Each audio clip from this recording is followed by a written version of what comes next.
Come on in, let me show you around.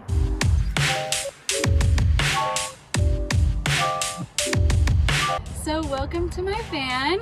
Let's start off with the kitchen. So I went with an L-shaped countertop because I do a lot of cooking. I needed a lot of space for all that cooking I do. And of course I had to have my fruit hammock over here. You know, I really care a lot about sustainability, so for me it was important to choose a reusable option. I found I was just being so wasteful buying new bananas at the grocery store every single week.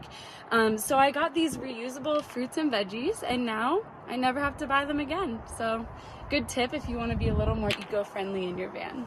So next I'll show you where I keep all of my cooking supplies, cutlery, plates, stuff like that. So I have this overhead cabinet here, and you know, I really had to lower the size of the things that I use on the daily, but I've gotten used to it pretty well. You know, there's only so much space I have in the van. So I have this little strainer, great for pasta, washing my veggies. I only have one plate, but I have two bowls just in case I have a guest over. And of course I have my little fork here. Let me show you the fridge. Oh, I always have to watch out for my rock collection.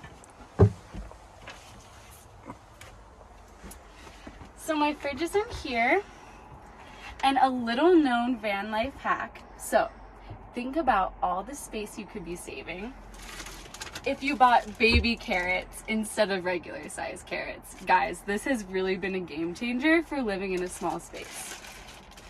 I mean, just look at how small they are. Perfect for van life. I also save space by using like a cherry tomato. I mean, think of how much smaller this is than like a Roma tomato. Really good tip, you guys. You gotta try that out. So that's my fridge. All right, so for me, when I was designing my van, I knew I had to have a library because I'm an avid reader. So come on up here. Oops. This is my library. You guys, this is a really good book. I really recommend you read it. It's called Tyrannosaurus Roar. Yeah, but I have all my favorites in here, and I love having a library. It's so important on the road, especially living like a simple life. I read a lot. Okay, next let me show you where I store all my clothes. Why don't you come around the back? So this is where I store all my clothing. I really had to downsize my closet. I did so much reading and thinking about minimalism before I started living the tiny life. So yeah, I actually shrunk down my clothes. I recommend keeping your clothes in the dryer for at least a solid 3 hours each time you put them in, just to kind of achieve the tiny size that will work really well for a small space like this. You know, it's been a hard, struggle to adapt to that lifestyle, but it's worth it for the life I get to live. All right, let me show you to the front of the van. So with such a heavy build and with gas prices nowadays, I really need to find ways to make the van a little bit lighter.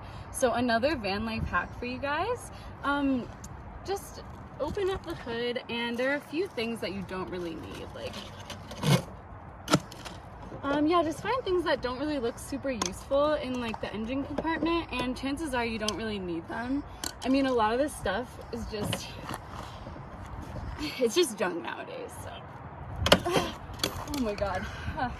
All right, let's check out the front. Welcome to the front of the vehicle. This is where the magic happens.